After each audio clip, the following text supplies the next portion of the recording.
Support for First Coast Connect is provided in part by Baptist Health and North Florida TPO. Opinions expressed on the First Coast Connect Week in Review are those of our panelists and do not reflect the views of WJCT News 89.9. Good morning, I'm Ann Schindler, and this is First Coast Connect. And it's Friday, which means it's time for our First Coast Week in Review. Among our topics, city lawmakers pressure JTA over concerns about cost and ridership on its new shuttle system. A coalition of nonprofits, faith leaders, and city officials tries to stitch together a safety net after federal benefits end. Republicans pressure the Trump administration to dial back plans to reopen offshore oil drilling, and school officials urge legislators to rethink a broad expansion of charter schools. Here to talk about all that and more, I am joined by Emily Turner, Action News Jax anchor and investigative reporter. Hey, Emily. Hi. Nikesha Williams, author and producer of the Black and Published podcast. Good morning, Nikesha. Good morning. We are joined also by Mike Mendenhall, City Hall reporter and associate editor at Jacksonville Today. Hi, Mike. Hey, Ann. How are you? Great. And David Bauerlein, Metro reporter at the Florida Times-Union. David, thanks for being here.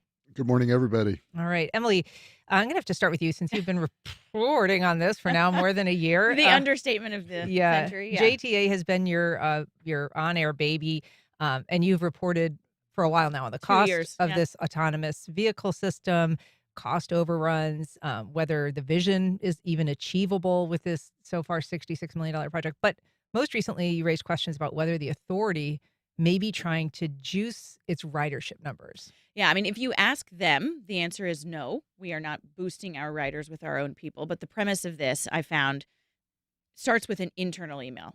And the internal email is sent to a bunch of JTA employees that says, quote, please sign up to ride the Navy today and beyond. We are in dire need of riders, frowny face emoji. That's what the email says. So I think that speaks for itself. We're in dire need of riders. Quote, we are in dire need of riders. And at this time, the Navy was still free, right? So you could just hop on it if you wanted to. And so they were like, sign up on our SharePoint calendar. So I requested the SharePoint calendar, and I found that more than 50 employees who were, working at this time, paid at their normal salary, signed up for 2.5-hour shifts to ride the Navy. So all of these employees, more than 50 employees, spent total 840 paid hours riding the Navy. And those ambassadors, as they're called, counted toward their ridership numbers. You calculated basically how much was spent to pay these employees to ride the Navy for 2.5 hours at a time. Yeah, I mean, there are more than 50 employees. I didn't request all of their salaries to do the breakdown. I just picked one gentleman who he was very prolific. I think he did like 19 shifts. The equivalent, he spent a 40-hour work week, one guy, and the taxpayers paid him for a full 40-hour work week to ride the Navy and not do his actual job, which had to do with making sure that the connection, the paratransit, was running. Instead, he was on the Navy. So you requested this SharePoint calendar. Interestingly, you found that the calendar stopped the day that you made your request. So whatever was in motion there effectively ended when you learned about it. Right. And this is a trend that I've seen throughout my coverage of JTA. Again, 2 years more than, I don't even know, like 60 plus public records requests is they'll be they'll be doing something, or they'll be spending money at a certain level. I make a public records request, and then they'll never publicly say it. Like, my name doesn't come out of their mouth. But then suddenly a bunch of people don't have a purchase card or a corporate card, or they're spending on lunches being brought in suddenly changes. Or, I don't know, the SharePoint calendar where people sign up to ride the thing suddenly ends. The value of investigative reporting there. David Bauerlein, you also spent a fair amount of time riding the Navy for our benefit as a reporter back when it was making the transition from a free to a paid ride system. So, the city this week, in no small part because of the work that Emily has been doing, but also because of this DOGE committee that they've created, which is designed to look at excessive spending, wasteful spending, waste, fraud, and abuse, decided that they wanted to get some answers about this as well. Yeah, it's actually a very good meeting they had. They asked a lot of good questions and put Nat Ford, the CEO of the Jacksonville Transportation Authority, on what they call the hot seat. He answered the questions. I'm sure there's going to be some follow-up meetings on it. The real issue is that what the next big decision point is going to be is that they're doing a more detailed study of converting the Skyway system downtown so it can be part of this rubber-tired transit shuttles. And right now, the estimated cost is $240 million. It surely will cost more than that. I mean, this was figures that were devised 5 or 6 years ago. And so then you can have a decision point. Is it still worth the cost benefit? And that's where I think the DOJ committee will continue to look at it. And the DOJ committee members were really pointed that they want the JTA board to really be out front of this and be really asking tough questions out in the open, not behind closed doors, so that there is a diversity of opinion. People don't feel like they're hesitant to ask tough questions in the public meetings. We'll see if that happens. That's not really been the dynamic at JTA board meetings to date. Well, JTA has made it clear that the city, Nikesha, doesn't really have any say. I mean, the JTA sent this list of responses to, I guess, in response to some questions that Councilmember Rory Diamond had fashioned about, benchmarks and what they might do if it doesn't appear to be working, and, what role the city had in ever putting the brakes on it. And multiple times, the response was basically, you all don't have any, role in this. This is JTA's project. It is our job to monitor it. It's our job to determine if it's going in the correct direction. And you're free to look at our paperwork and our procurement process and our audits, but basically it's on us, not you. I think that's a very arrogant position to have, to say that the city doesn't have any oversight or any review authority over whether or not the Jacksonville, as in the city of Jacksonville's Transportation Authority, is wasting the taxpayers' money. That's how arrogant of you, how audacious. I understand in larger context that to replace the Skyway, which was failing for years, that it used to be paid and then it went free and no one was really riding it, and unhoused people may have used it for shelter in the cold or in the heat, that you wanted to do something different and create this innovation corridor. And I can also understand that as we continue to try to build up downtown Jacksonville with the rivers, the new park that's about to open in the old landing area, we're going to have the Four Seasons and this whole Lot J Entertainment District area, that there is a potential for more people to come downtown and to use the Navy. But we're not there yet, and it looks like you're wasting money. That was a huge topic at the DOJ conversation. And so, two things can be true at once. This could be a great thing for the city of Jacksonville when we have the ridership numbers and the population in downtown Jacksonville that the entire city has been working toward for all of the 14, 15 years I've lived here and beyond that. Longer. Yeah. It's downtown Jacksonville has been a conversation about what to do to bring the people here and get it to be a population dense area. The Navy can absolutely be a solution once that happens. But right now that's not happening. So let's look at ways that we can stop wasting people's money, because it's not like that we don't have highways and roads in neighborhoods that need to be paved and curbs that need to be built and bike lanes that need to be painted. We can do two things at the same time. Or a regular bus route that already runs the same route as exactly. I'm going to note that Nikesha and Rory Diamond are rolling on the same track on this. Oh, because Lord. he basically said, One of the things I think it's important for people to understand who may not, because this is really nuanced and it's been my life for a long time, is so there's 3 phases to the project. The first phase is the Bay Street Innovation Corridor that's now been rebranded as the Navy, right? That is its own bucket. It's a combination, theoretically, of local, state, and federal money. They've gotten federal reimbursement. To my understanding, though, Nat Ford said differently at the podium, my understanding is there's been no reimbursement at the state level. And then the board was like, sure, we'll throw an extra $50 million local money at this project in case it runs over. So that's its own thing. But phase 2, which is the conversion of the Skyway, which is the big, hefty lift, that is all local money. That is 6 cents every time you go and fill up. That's the local option gas tax.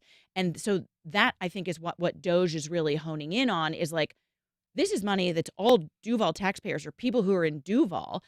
Is this really worth it? And what's interesting is in 2021, when they passed the local option gas tax, they had all these really nice renderings. But to date, we still don't even have a 30% PD&E. Like, we still don't know what it's actually going to look like. Wait, say that So again. A PD&E. What are you saying? Like we have renderings, but we don't have anything substantial on what that actual project is going to look like, what it's going to cost, The how it's actual going to architectural happen. plans. Yeah. And like, they're still doing research. They rolled back the first PD&E, the first RFP, and then they rebid it to include an option that says maybe we don't even build it at all. And they're still trying to figure it out. But as the taxpayer, we've already written the check. So they have renderings, but they're still soliciting, with RFP being a request for proposal, to Right. actual design firms to design what this is going to look like. So they have no idea. But they already have been promised the money, which is wild to me.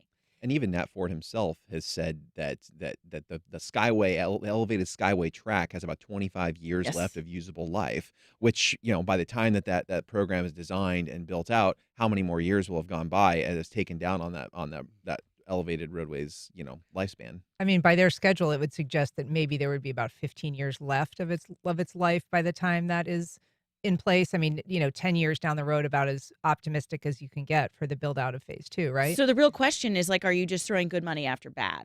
So this And also, project, who's going to write it? I mean, I'll ask you, Nobody writes all the of Skyway this as it is. Yeah. sits on, the history of the Skyway, which itself was considered, kind of a boondoggle. It never had the ridership anybody wanted. It was always, well, we can't, not do it because then we're going to owe back all of this money. We've already spent all this money. It's sunk costs. So this new project is really, inheriting all of that pressure, David. It is not able to kind of move beyond the legacy of the Skyway in a lot of people's minds. Yeah, the way I understood it back in 2021, what they wanted to do, if you can picture the Skyway and the elevated track, they would basically cut the top of it off and just leave the bottom column. And then you'd come back on the left behind columns and put new platforms in. And these new platforms would be wide enough, big enough for these rubber tired vehicles to go on. Because right now you can't just run these rubber tired vehicles on the track that's up there now. So when they say they're going to convert it, it's almost nearly a wholesale reconstruction of it. And I don't know what that would affect the stations, if the stations would stay or go, or if those also would be replaced. So Well, they don't even that's know. why It's that's not why even it's- done. Well, and there's question too about what kind of angle would be required to get a rubber vehicle up there's- onto those tracks. They might right. need more right of way. And then you'd have, so that in itself is expensive. Then you'd have to do ramps that would come from the elevated section down to the street. So that's an additional cost, additional space is needed. Why not just So, tear it down? it's a very expensive project. I mean, I've kind of always, my question has always been, if you believe this is a technology of the future, you believe these vehicles can run in mixed use traffic, why double down on rebuilding this fixed route? Why not just That tear no one it rides down? already. and and- doesn't go and anywhere let that it people go. really want to go. You still have to walk. Well, a few and the blocks. idea would be then you use some of this money you otherwise would spend on converting the elevated section to actually extend the routes into some of these neighborhoods sooner and tie it into Springfield, tie it into San Marco, tie it into Riverside. So I don't even know if that's an option. I've asked them a few times That's whether phase it is. 3. Phase 3 is the neighborhoods. What, Yeah. one Right, but question, you could some of the 240 million could be spent on that rather than just rebuilding this existing structure in the same place where it is now. Well, and here's the other part we haven't even talked about yet. Balfour Beatty, who is their software provider, is out. So at the end of the year, if they can't come to some agreement with some of the subcontractors, this is the software provider that helps run the automated vehicle. right? They are the platform upon which Beep and Oxa, who are the autonomous technology providers, if you will, Balfour Beatty's done at the end of the year. So they're going to have to, there's going to be a lapse where the pseudo autonomous vehicles that still have a driver behind the wheel and have already run into a light pole on Bay Street will then just be regular Ford Transit vans with an actual driver for who knows how long until they can get the software up and running. I want to get to the issue of Holon in a minute because that is part of Yes. this conversation. But we are talking with our media panel about the week's headlines. If you'd like to join our conversation, you can give us a call at 904-549-2937. You can email firstcoastconnect@wjct.org. And of course, you can watch our live stream on the WJCT YouTube channel. We've got a call from Bradley in Riverside. Good morning, Bradley. Go ahead. Hey, good morning. Thank you for taking my call. I just wanted to ask, with the amount of money that we're spending, wouldn't it be more beneficial to, potentially forward-thinking as far as autonomous vehicles go? We could the city of Jacksonville could run like a micro Uber, buy 100 Teslas and run them out of downtown and have them run all the way through the city. And that would probably accommodate, 50% of the ridership at least for a quarter of the cost. Has anyone thought about the future of autonomous vehicles and how inexpensive the ridership's going to be? And is anyone going to ride that JTA if they can get downtown for $1 on a Tesla? Bradley, thanks. It's funny because after the Skyway was built, there was always that comparison of, it would be cheaper to buy taxi cabs for everybody that has ever ridden this as opposed to actually build the facility and the infrastructure. That's what Waymo's for. If you look at cities like Nashville, where I know it's going into effect in the new year, there are companies that do autonomous vehicles well and that have them on city streets and deploy them just as this caller mentioned, and it's a lot cheaper than what we're doing with the Navi and the Skyway. It seems to me that if JTA wanted all the smoke to stop, that they would stop trying to revive the Skyway that no one rides and no one uses and doesn't go anywhere, even with the potential innovations that it has, and think of a new way to innovate that doesn't break the bank, or partner with companies that are already doing it in other cities. Other cities. One of the things that was discussed at the Doge meeting was partly that this is it's entirely new. That this Nat Ford said this has never been done we're building this as we go. We are innovating, which is something that's traditionally done in the private sector where you can afford to take that risk. Instead, we're innovating on the public dollar where we're seeing actual risk happening that's costing the taxpayer money. Talk about hold on, though, because this is a project that has come to Jacksonville. They're moving their headquarters here. They're going to ultimately, presumably, provide these vehicles for JTA.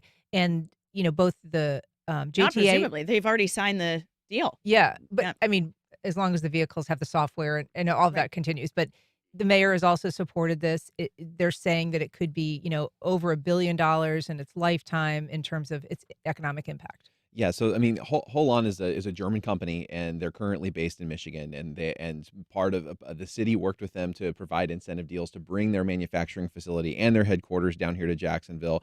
Nat Ford, CEO at JTA, and JTA officials have said that, look, there were other cities that were offering them more hard dollar incentives to come down here, but the reason they came here was because this innovative U2C project is they want to work on it. They want to be they want to be the car that fuels that project. Poland also got a really sweet incentive deal too. By the way. Yeah, they did, and it was and I think the total initial investment is around $100 million, I believe, in the plant. The $1.8 million is economic impact over the life of the or billion billion. Yes, 1.8 billion over the life of the deal. Which those kind of economic impact studies, especially from the outset, they rely on future jobs numbers, the local economy, how much money the JTA is going to spend. It's a very nebulous kind of number that's being thrown around out there. It's hard to know if that's the actual amount of economic activity that will come from that project. Yeah. I also think too it's interesting to note that Rory Diamond, who's been kind of spearheading this from the Doge committee, he was one of the original council members that voted against extending the local option gas tax back in 2021, which is what was financing this project. Phase 2. Yeah, phase 2. He's actually suggested he told us this week that he's exploring filing legislation that would actually redirect that gas tax money to other transportation projects. It's hard to know if there's a lot of logistics to that, because there's an interlocal agreement between the city and JTA on how that money is spent. So that would have to be redrafted as part of the bill. But he's like, look, let's spend this money on road resurfacing, on road repair, more conventional types of public transit that's tried and true, like buses. And he does actually have some he does actually have some broader support on city council for this. Jimmy Peluso, who typically sits on the other side of issues from Rory Diamond, he attended the Doge meeting, and he really, questioned Nat Ford hard on, like, why aren't we exploring other forms of light rail or trolley services? Those, according to JTA, typically are a lot more expensive than what they're paying for the U2C program, but they're already being implemented in cities across the country, and they're and widely in use. So there's a lot of questioning going on. In terms of, I just want to say we did reach out to JTA yesterday to see if they wanted to join this program or call into this program, and they declined. We have a couple of comments. One, Tom on Facebook saying that the Navy is a horrendous waste of money that basically replicates all the mistakes of the Skyway. Also a message from Michael saying, kind of comparing it from long ago to the deal between JEA and the offshore power systems, which was an effort to bring a company here that was going to build floating nuclear power plants. And it was a project that ended up with the subject of a grand jury investigation and not well, let's just say that. But I do want to ask, for Nat Ford, it can't be easy, especially when he's, says city doesn't have any authority on this. This is my, area of expertise and also my job, to be having people come in and be making, 11th hour suggestions. Why don't we do light rail? That is obviously not an easy thing to just sort of shift, or let's spend it on roads. It's not like people come to JSO when the murder rate's up and say, well, why don't we just take some of your money away and we'll go fund something else? It is a pressure that this leader is facing that cannot be easy from a managerial standpoint. Y'all are all looking at me for the answer to this I question. can respond. Yeah. No, I have to. I will say, I agree with you. I think that it is difficult to be in the hot seat in whatever capacity. It is tough to field questions like this, but that's his job. And he's worked in much larger markets. He and I overlapped in San Francisco when he was head of SFMTA. And he faced tough questions about the amount of money that they spent on their headquarters. And that is the position. That's the job description. And I get that that's hard, but that's what you're supposed to do. Also, like, you are the steward of hundreds of millions of public dollars. And if you can't sit there and coherently defend why you are spending this money, then we have a problem. I just have one final question about the sort of the Doge environment, because you mentioned Jimmy Peluso was sort of siding, as Nikesha, with Rory Diamond on Clock this is right issue. twice a day. I know. Misery has strange bedfellows, eh? Rory Diamond has been taking a hard line on this, but I was surprised to see that some of these other, kind of bulldogs on the Doge committee were maybe soft shoeing it a little bit. It did not seem, Raul Arias in particular. Well, he changed his position from the meeting last week from the meeting before, which was interesting. But he said basically, we shouldn't be looking at JTA to blame this. He actually said, quote, let's look at the Downtown Investment Authority. Let's talk to them to see why we don't have enough people downtown so JTA can do their job properly. Well, because the way that Ford was defending the low ridership numbers, right? Because initially they promised, though FTA years ago was like, your estimates are going to be wrong. They're way too high. 250 to 280 people a day was what they anticipated would be riding this. In his defense, Ford said, there aren't 250 to 280 people downtown that need a ride because we are ahead of the development. We are forward thinking. We are getting ahead of the Four Seasons, ahead of the Mosh, ahead of the shipyards. Yeah. And so that was his defense. And that was what Raul Arias was saying. Like, I think he even said, quote, you're killing it at one point to Nat Ford, and was like, and was like, we can't blame you for your low ridership numbers if the people aren't there. And no one is denying that mass transportation in Jacksonville is needed. No one is also denying that there needs to be a concentrated effort to have the population required of mass transit living in downtown Jacksonville. For example, I'm going to the Brandy and Monica concert next month in Jacksonville at the amphitheater or whatever. I would love to take the Navy. No, it doesn't run at that time. Point. So what am I going to do? I'm going to drive my car and I'm going to pay to park, right? It doesn't run at that time. Make it make sense. We have Or during Jaguars game. Well, they Yeah. can't. They can't. Have you been behind it during rush hour? Yeah, it doesn't move sometimes. It makes a mess. Yeah. We are going to have to move on because we got a lot of You got to topics. make it make sense for the people who are here, and Yeah. right now it doesn't. Can I just say one other thing about Hold On? Yes. I promise. Sorry, I will not usurp the conversation. The thing about Hold On is we have already signed an agreement with this German company for these. They're like really awesome looking vehicles. I have to give them that.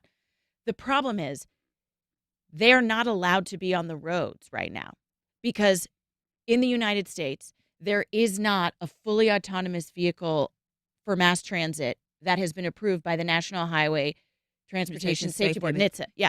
They've applied for a waiver. I think it was more than a year ago. It has not been approved. And if you go and you look at all of the comments, it's really interesting.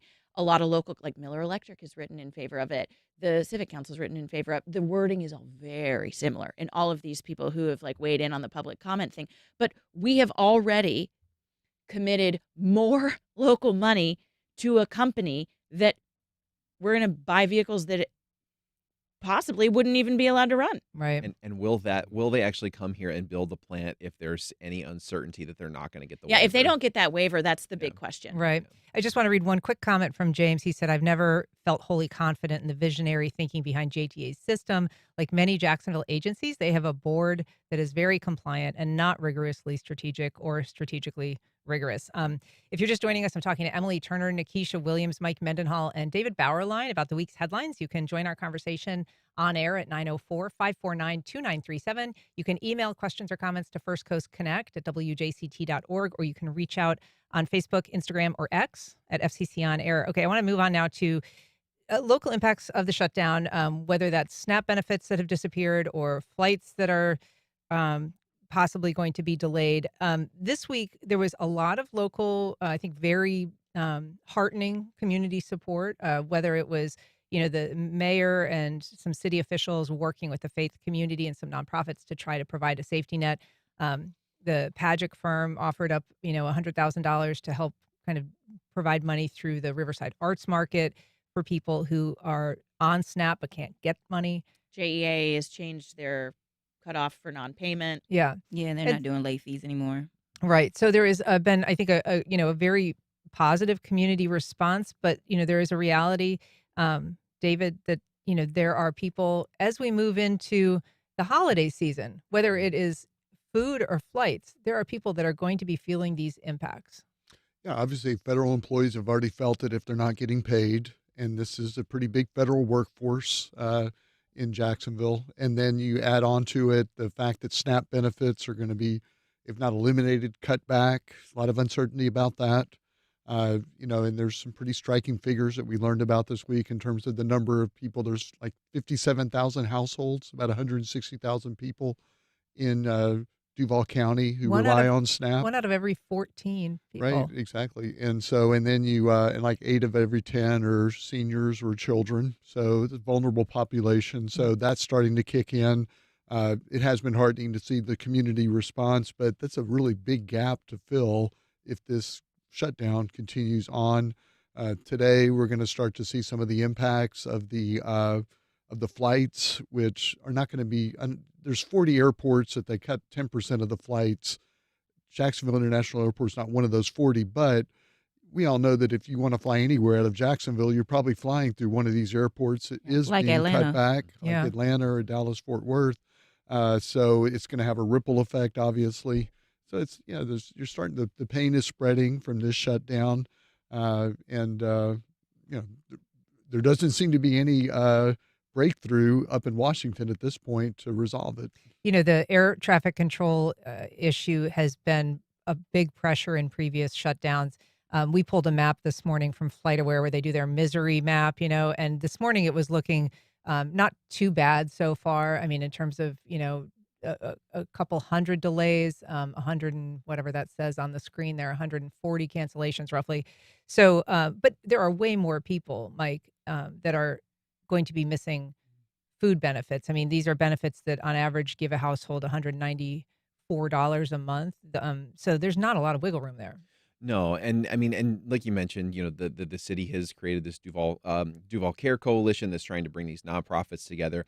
Farmers markets are stepping up. It's interesting too if you look at the numbers. I mean, 50% of the SNAP beneficiaries are in about 28 neighborhoods here in Jacksonville. So there are definitely, and there's definitely like pockets of the community that are going to be affected more than others as well. And so there, but it's like you said, it's heartening to see. I think there was also a bill that's going through City Council as well that's going to try to provide some regulatory relief for nonprofits that get grant assistance from the city as well. So you are seeing a lot of St. Johns County just passed, I think it was $200,000 they took out of their reserves Yep. to help supplement food banks down there. Mhm. Yeah, but I mean, Nikesha, the reality is that for every SNAP, for every meal that is provided by SNAP by a food bank, there's 9 meals essentially provided by SNAP, and so these communities that provide food benefits have said there's just no way of closing that gap. This is such a difference in scale. The federal government is okay with letting people starve. Let's call a spade a spade. The federal government is okay with letting people starve, and local governments, local nonprofits, churches, mutual aid societies, neighbors are having to fill the gap for the people in need. My church on Sunday did a food drive and a call out, and the pastor said every person that is a member of this church or attends needs to come back with 20 cans today.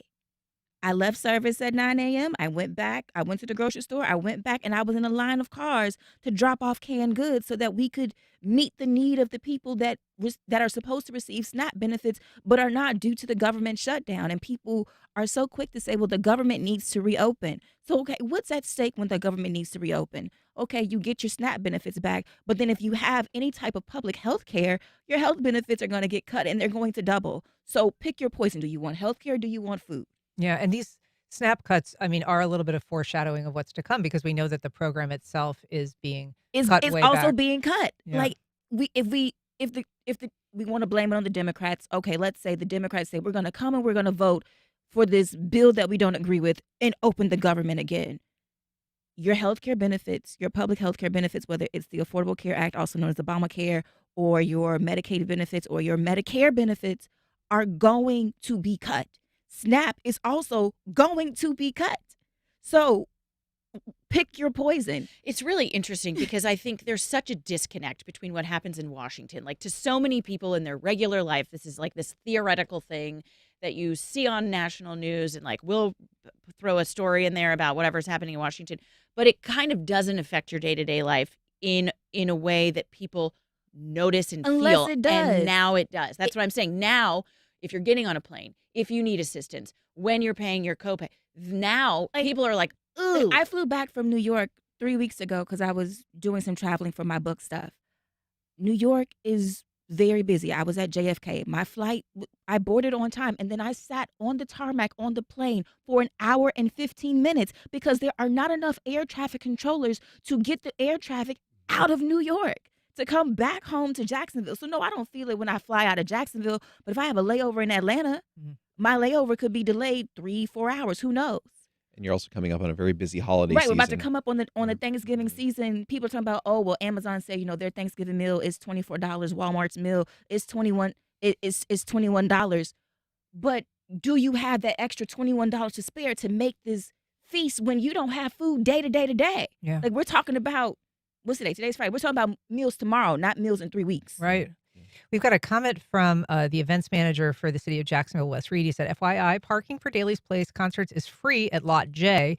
This is referencing the Brandy and Monica concert. So Thank you so much. I appreciate you. What questions do I have that I need to have answered? Just like to a blanket shout out. Yeah. We also have a call from Sally in Springfield. Good morning, Sally. Go ahead. Good morning. I just wanted to point out it is heartening that nonprofits and churches are stepping in. It takes a village, and the village includes the federal government. And I just read that courts ordered Donald Trump's administration to pay out on SNAP, and they are appealing it. So they are digging their feet in on this important benefit that Americans need. I just find that appalling. Thanks, Sally. David, I'm curious your thoughts. I mean, it is perhaps going to get harder for the blame game to be, this is because the Democrats have forced this, through the shutdown, when the appeals process is kind of pushing back on these orders. Simultaneously, the Trump administration is essentially challenging the order to pay these SNAP benefits in full. Yeah, they're slow walking it, and so basically, then there's still this big uncertainty over the SNAP benefits. How much will people get? It is a pressure point, no doubt. I mean, if you're a representative in Congress, and you're hearing from people that their people are facing this real dire need for putting food on the table. That's a real basic necessity.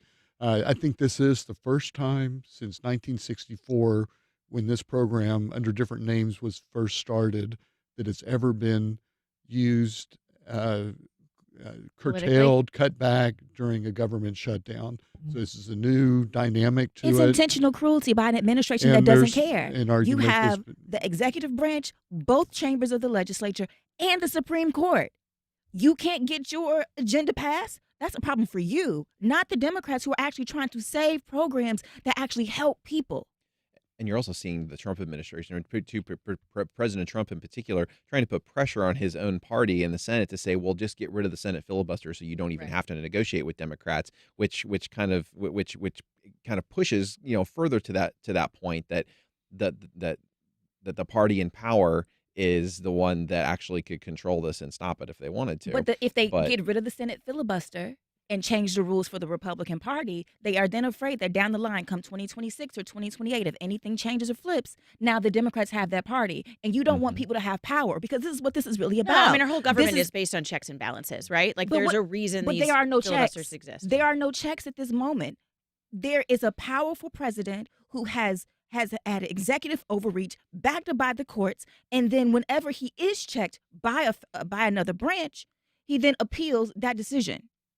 And it keeps being appealed to expand presidential powers. So now, what checks are in place? The only check that we've seen has been at the local level in the elections on Tuesday. This is about power. If you get rid of the Senate filibuster to go ahead and pass your agenda, then that power is now available to any other administration that comes behind this president, be they a Republican or not. He knows exactly what he's doing. He wants to blame someone, and he does not want that blame to rest at his feet, while people who voted for him as well are suffering.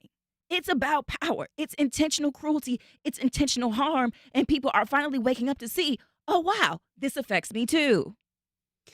I want to move on to talk a little bit about the school system, because the most recent, this expansion of charter schools has been impacting the local district, is anticipated to begin impacting the local school district. And for the first time, I feel like we have heard the Duval County School Superintendent sort of speak out about the need to perhaps rein in the push towards school choice or the push towards charters. He basically said at a meeting that he is, that there's conversations that are going to be happening in Tallahassee. Bernier said this? Mm-hmm. And that this is, perhaps a time for not necessarily retrenching, but just rethinking some of the decisions. He said, quote, "You have enrollment issues, and it's not just about taking kids from charters. There's less kids coming." He said, all these things are starting to pile on your superintendent, and he's trying to figure out a way to navigate through this. So, he's recognizing those pressures. They're not necessarily going away anytime soon, but there does seem to be, David, some interest, not just by the Duval County School Board, but by school districts around the state in response to this expansion of the Schools of Hope program.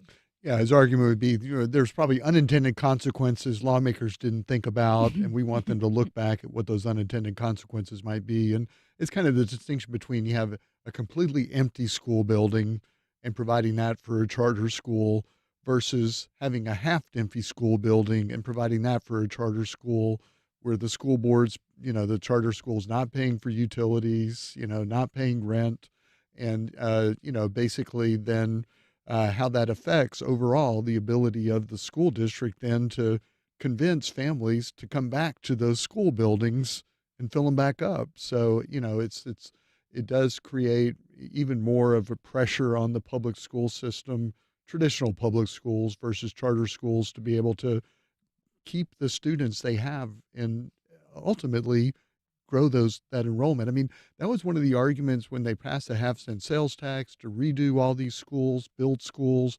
replace aging schools, upgrade them, was that then you're going to have families give a second look to the traditional public schools and decide they want to come back.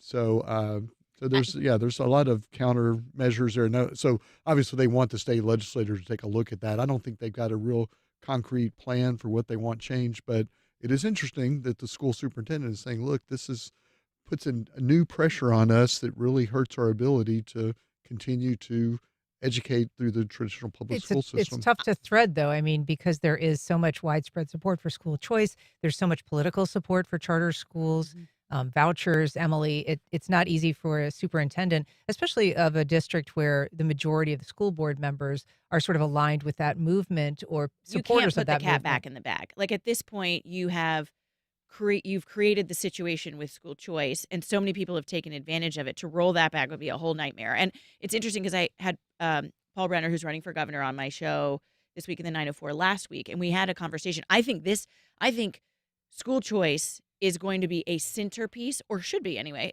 for the gubernatorial debates over the next year. Because I saw this play out when I was in California between charter schools and public schools and what you do. I mean, people are choosing, they want to make decisions for their kids. In Duval County, it is increasingly not DCPS, and they're getting a decreasing amount of money. Now, whether that's a great choice or not, I don't know. But DCPS has seen the writing on the wall. They've created a position for someone who's basically his whole job is to try and keep kids in the public school system, lure people back to DCPS, like showcase, their trades programs, which are actually pretty amazing, in a way that maybe people don't think about DCPS in this way, to reframe it to try and just stem the tide, the exodus that's happening. Just one more piece of pushback in the argument about paid parking at Daly's Place. Are we back to this? We got I love everyone trying to help with my concert plan. A note from David, just so you know, noting that there is a ticket surcharge that is applied to parking that is included in the cost of the ticket, and that applies to people whether or not they're taking an Uber or driving. So I wish the Navy was running when I needed it. Yeah, well, if you could fit on it, there's only like 8 seats. Just very, very briefly, it sounds like the Trump administration, which had been perhaps opening some offshore development for oil, we said we would get to it. We really don't have time to get to it. But it is something that local lawmakers, including our Senator Rick Scott, has pushed back on. So we're just going to have to kind of keep an eye on that. Emily Turner, David Bauerlein, Nikesha Williams, Mike Mendenhall, thank you so much for being here. You guys are terrific. Yeah, Thank you. All right. We'll be back in just a minute with the Garden Club of Mandarin.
Carol Hogan Law. I'm Wayne Hogan. Car accidents happen too often for your family to go unprotected. Uninsured motorist insurance. When you need it, will you have it? More at HarolHoganLaw.com. Ponte Vedra Concert Hall presents History That Doesn't Suck with Professor Greg Jackson, a night of American history telling, live music, and multimedia. Saturday, November 8th at 8 p.m. Tickets and information available at pvconcerthall.com. On the next Florida Roundup, we should know who will be the next governor of Florida in 1 year. Election Day 2026 is coming. On the next program, we'll speak with as many of the major party candidates for governor as we can. What will decide your vote? Is it about a political party, a personality, or policies? Let us know by emailing radio@thefloridaroundup.org. radio@thefloridaroundup.org. I'm Tom Hudson. Then join us Friday noon until 1.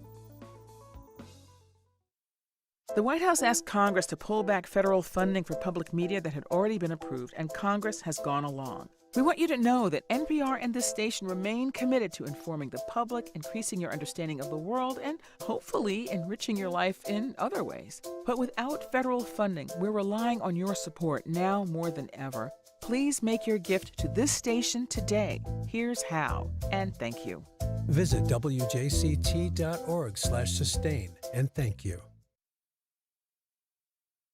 Democrats win big in the first election of President Trump's second term. If anyone can show a nation betrayed by Donald Trump how to defeat him, it is the city that gave rise to him. On the next Friday News Roundup, what are Democrats learning from Tuesday's blue sweep? Plus, the government shutdown is now the longest in history, and safety net programs are falling away. We'll get to all of it next time on 1A. Today, starting at 10 on WJCT News 89.9.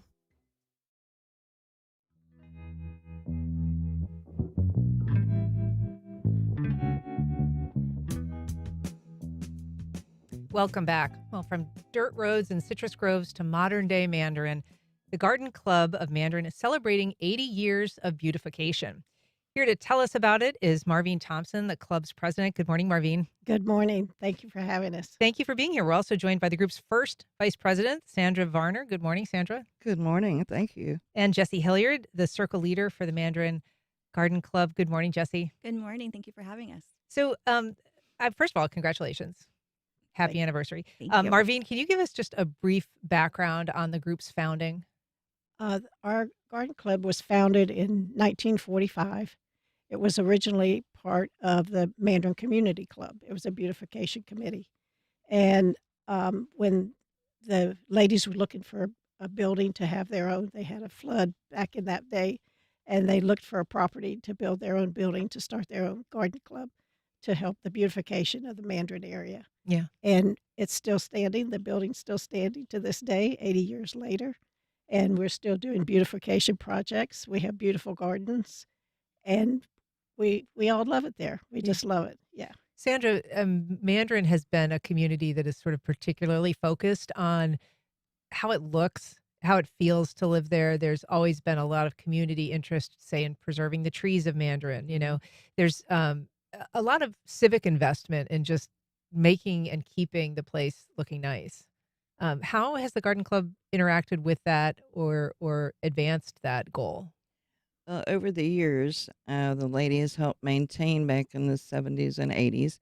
The ladies helped maintain the roads and the medians along Mandarin Road.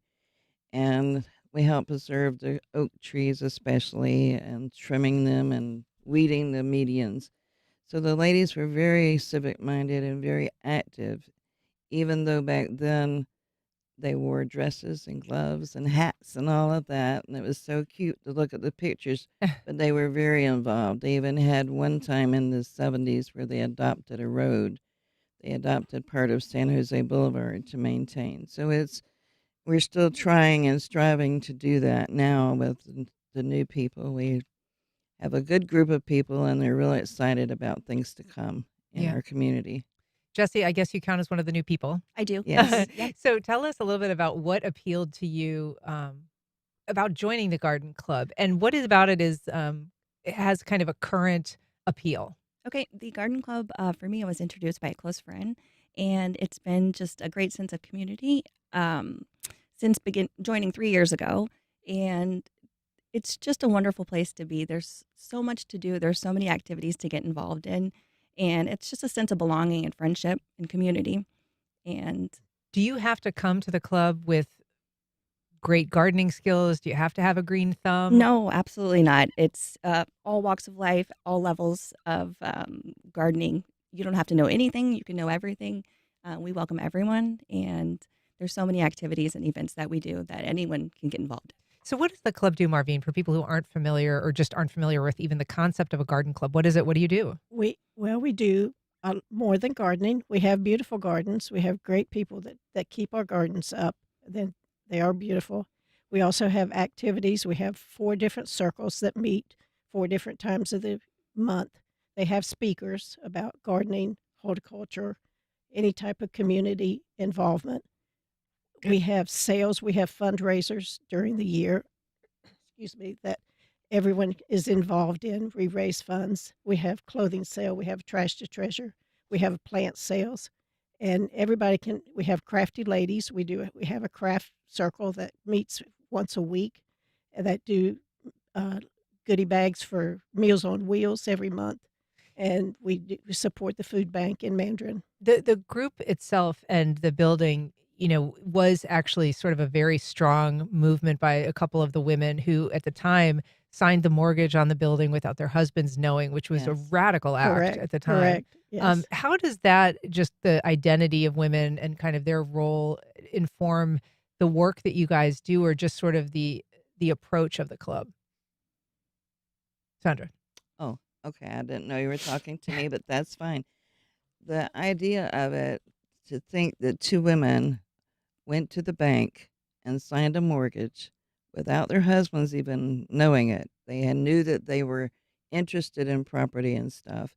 And one of their husbands was a realtor. He's still here, Sam Foles. He's a realtor in the area, and he will be joining us at our 80th anniversary. But they were just determined and loved the property and loved their community so much. They wanted to get things started, and, why not? And I think that was the attitude they probably had. Let's just do it. And we still are doing that same mentality. We're always striving to make things better in our gardens and for the community. And we're in the process now of doing several different projects. So women's determination, I think, has a lot to do it. Although now, currently, we do have some men that are working in our gardens, and we enjoy that. Well, all welcome. The Mandarin Garden Yes. Club celebrates its 80th anniversary on Sunday, November 2nd from 2 to 4. You can find a link on our November 9th. website. November 9th. Excuse me, November 9th, 2 to 4. Thank you for being here, and thank you for listening to our program. If you have comments or suggestions, you can send either to First Coast Connect at WJCT.org. Join us Monday when we sit down with a local urban farmer to talk about pressures on community gardens. I'm Ann Schindler. You've been listening to First Coast Connect on WJCT News 89.9.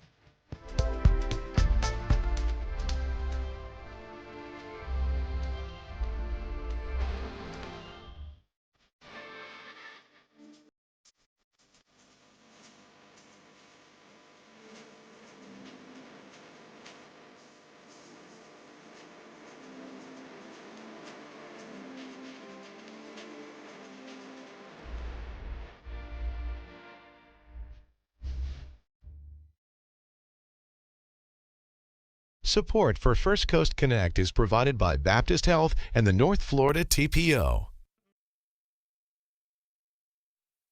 The North Florida TPO is committed to shaping our transportation future.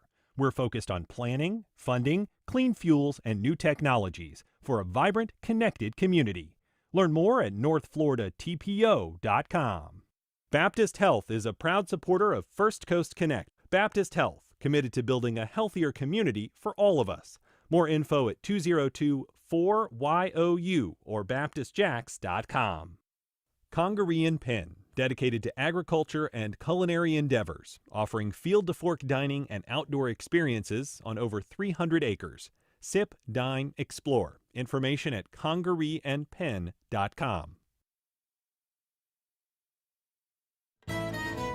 This is WJCT News